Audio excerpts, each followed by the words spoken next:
Hello, everybody. I am Lily Becker, and this is my dad, Marian Gold, the proud father, and the lead singer of Alphaville. Welcome to the Alphaville-Podcasts, where we will talk about everything regarding the upcoming album, Eternally Yours, and also in honor of 40 years band history. We want to take you on a journey through time and space and tell you all the stories behind the songs. When I was growing up, my dad always had his own home studio, so I never really had the moment of realization that he is a singer and he has his own band and writes songs that everyone around the world knows. I didn't make a big thing out of it. No, he never did. Definitely not. So for me, he was just always my dad who also writes music or mixes songs at home. Doesn't work. Yeah, it's just a hobby, basically. His job is just being a dad. And I always really liked that. And also, but nevertheless, I have really, really nice memories also. In general, with you being in Alphaville, for example, on concerts, I used to be on the side of the stage since I was very, very small. So when I was small, I had those big ear headphones over my ears, so the music wouldn't be too loud. And then when I was older, I used to stand on the side by myself, and I always watched him from the side. And it was so amazing to see him and see all like this huge crowd just in front of him in the first row going like, oh, yes, and dance with me and stuff like that. And in the end, like forever young, and everyone was singing, everyone had their lighters out, and it was so amazing. And I just stood there and I was like, wow, that's my dad. Like, they're all here for my dad. And you never told me. No? And I get that for free? What? And I have the dad show like 24/7. And it was just so amazing. And yes, I am also therefore a very, very proud daughter. And yeah.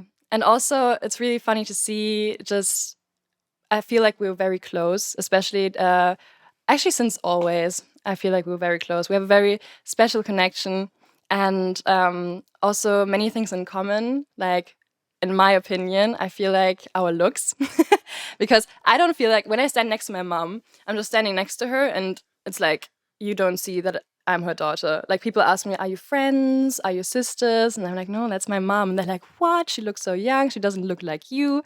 And then when I stand... It's the opposite with me. Yeah, it's exactly the opposite. When I'm on a concert of his, I just go walking around. Everyone's like, yeah, wait, you look like the daughter of Marian Gold. Are you the daughter? And I'm like, yeah. And then people actually recognize me just from my looks. And because like not many pictures... And also because I'm old. Because you're old? Not like your mother. Yeah. Nah. No, but I don't know. And also like the humor and stuff like that. I feel like we have the same humor. We laugh about the same things. Also values like family. We both really care for our families and try to have them as close as possible all the time. And it's really, really nice to see some parallels. I don't know. I just think it's really beautiful to have this strong bond between family members, especially with you. So thank you. And I'm very happy to be here. And I'm very happy to ask you some questions now about the upcoming album, which I have here. So the first single from the new album is already released, which is Big in Japan. And I just want to ask you, how was the whole experience of... I mean, it's also the first, you have a music video for it as well. How was it to film the music video? How was it to re-record the song that's been with you since so many years and that you sing on every concert? Well, it was kind of funny feeling for me, especially coming up with a single called Big in Japan after so many years.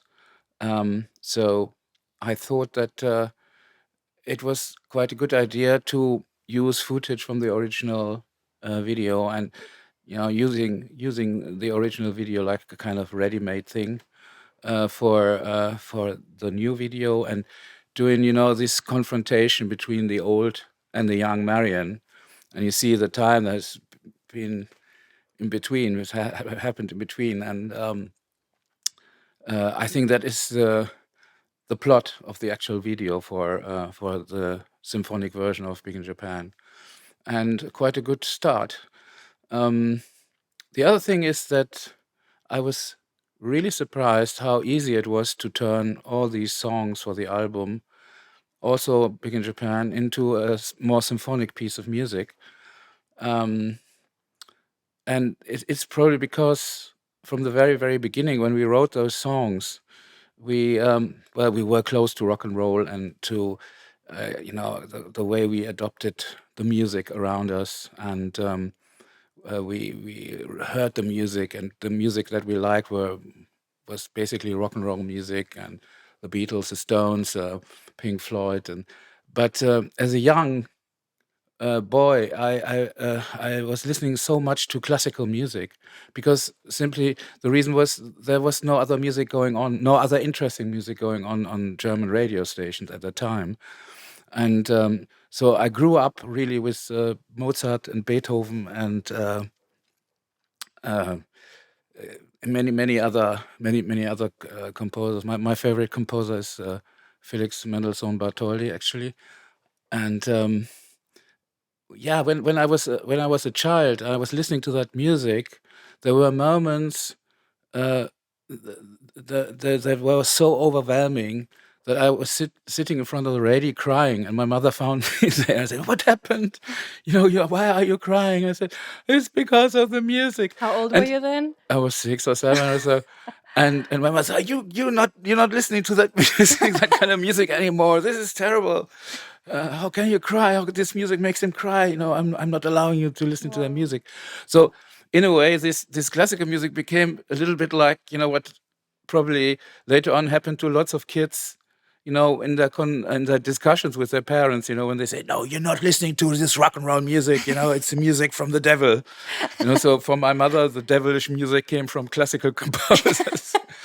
And I mean, because I've been growing up with all this, in this musical environment, it probably I had it probably in the background when we were composing our own songs. In my case, 30 years or 24 years later, then. So yeah, there is a connection, and it absolutely makes sense to turn all these songs into classical pieces. Yeah, that's amazing because I know the feeling of being. I haven't had the strong connection to classical music when I was younger. I feel like, but you played a lot of music, and my mother also played a lot of music to me. But it was mostly like jazz and I don't know, also a lot of David Bowie and very nice music. And also I realized while I've grown up, when I ask friends like, "Do you know the song? Do you know who David Bowie is?" They're like, sometimes they say no, and that's like it's such a shock to me.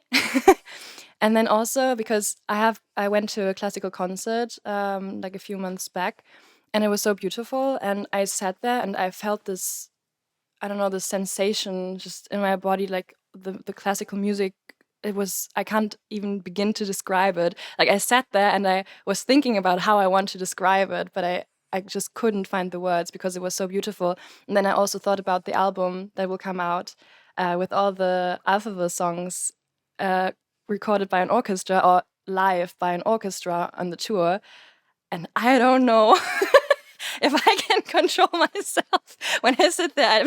I think I'm just gonna sit there like crying because I also remember when you played in Whiskey a Go Go, and it was this really really small venue, and you were singing Forever Young at the very end, and I was standing there on the stairs, and I was like looking directly at him with my eyes. I was like, "Oh my god!" And then he looked at me and sang Forever Young, and I was like, and I was just crying. Well, the thing And it is was, that playing the Whiskey a Go Go also for me was a very, very moving moment.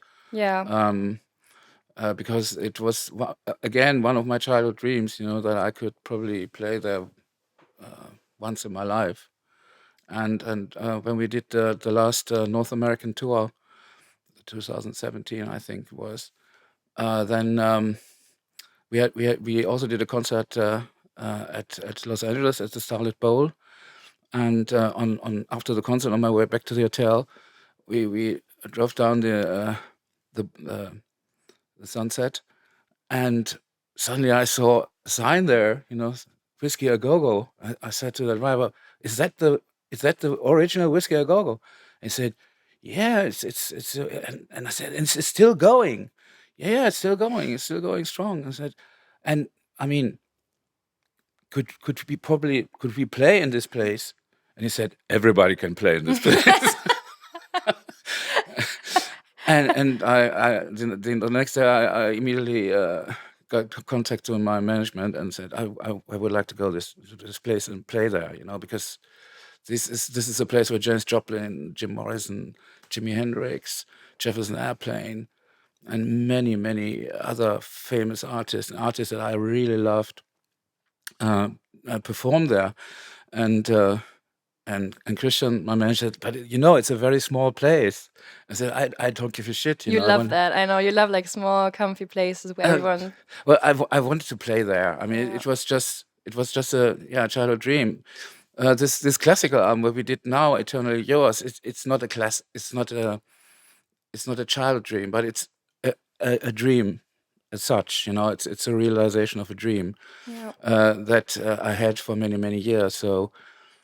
I'm in a lucky position that I still can realize dreams, which is absolutely fantastic, and I'm very, very grateful for that. Yeah. Actually, when you were talking about your mother, we shared many of these many same tastes, like the music and stuff, and Mama had a great voice also, or still has a great voice, and she did also lots of backing vocals for Alphaville songs. It's amazing to have a dad who has a great voice and a mother who has a great voice, and then I'm like, I can talk. No, but coming back to Big in Japan, I just want to ask a bit about the history behind the original song, because, of course, I know the song, everybody knows the song, it's like everyone can sing the song, but the actual meaning behind the song, I feel like not many people know what it's actually about. And I didn't know what it was about until like maybe 3 or 4 years ago when I heard something or read something online. Then I asked you and you were like, yeah, maybe some other time, you're too young. Or maybe it was more than 3 years ago, I don't know. And now of course I know what it's about, but do you want to say again? Maybe. Well, I normally don't like to explain Alphaville songs. When I write the lyrics for songs, my intention is not to talk to an audience. It's basically talking to myself. And since I'm a singer, I need words that make sense. I could not sing nonsense, So I need stories, and Big in Japan reflects my time in the late 70s in West Berlin, and there was this drug circuit around the zoological garden train station, and I saw people there buying drugs and prostitutes and everything, and this is basically what's Big in Japan about. So the zoo, it was in a way it was a human zoo of lots of strange curiosities, and it was also a place of disaster and very tragic events, and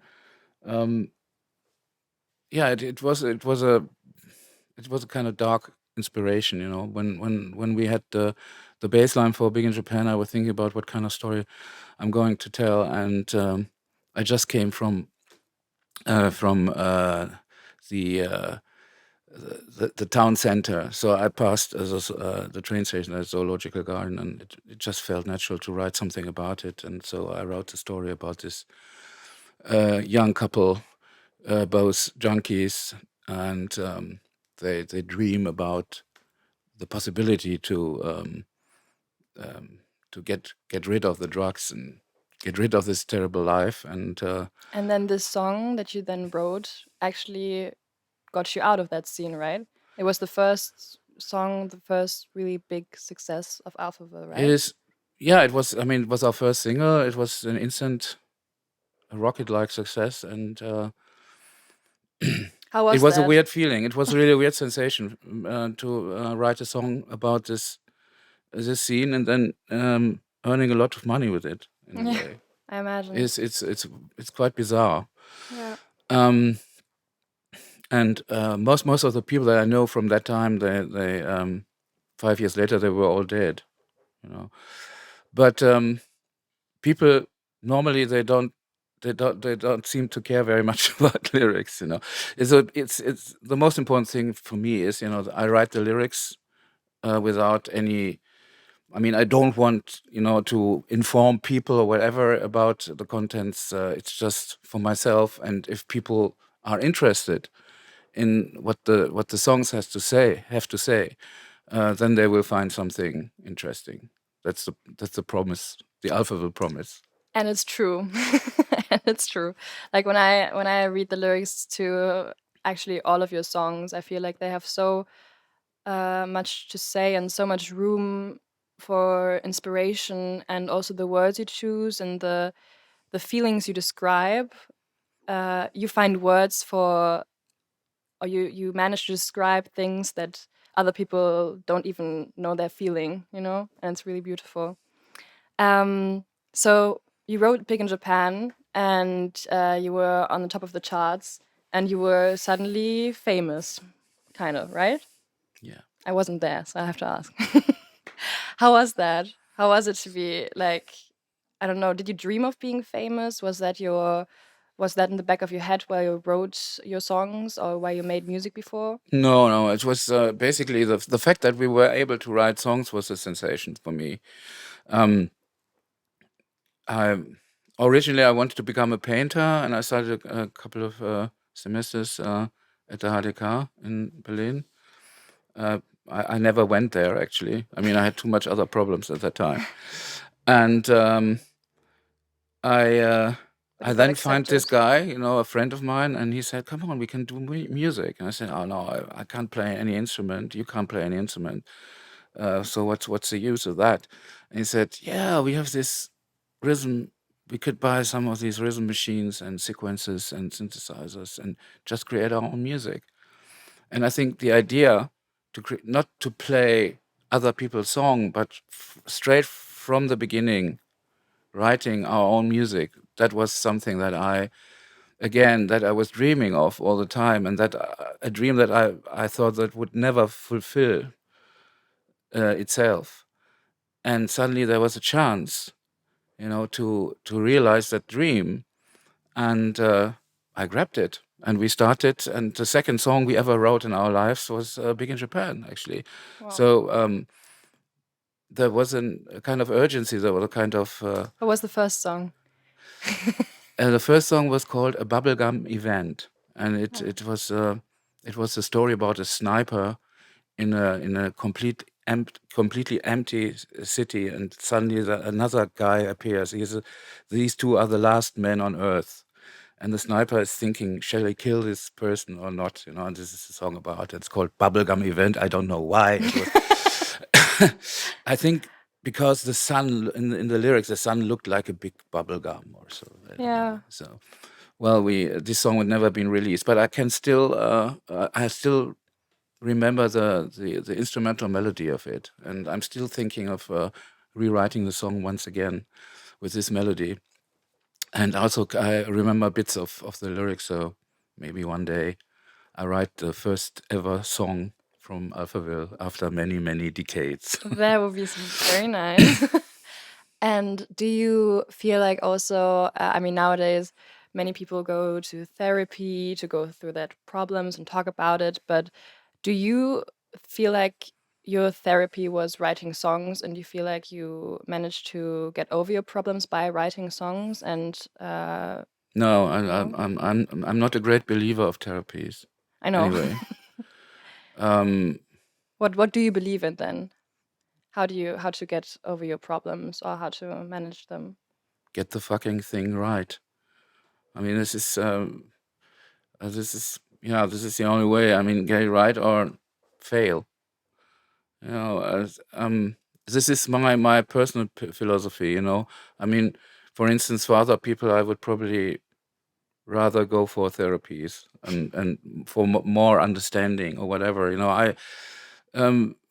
Self-reflection is something I can do. I think going and doing a therapy is very, very much depending on self-reflection and studying yourself and trying to find the truth inside yourself. And you didn't do that while writing your songs?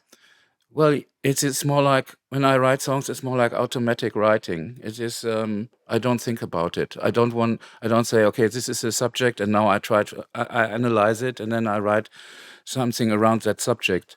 And this is the way I'm treating myself.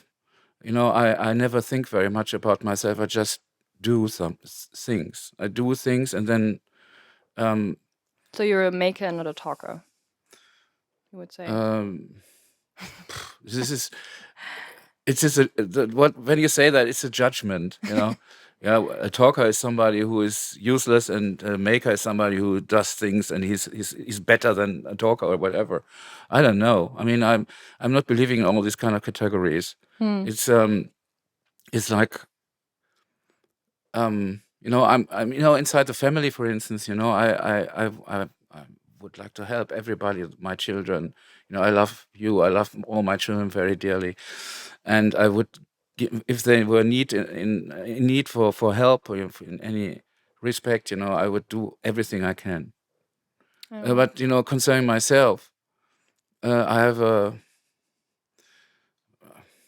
been growing up with these things like, I don't know.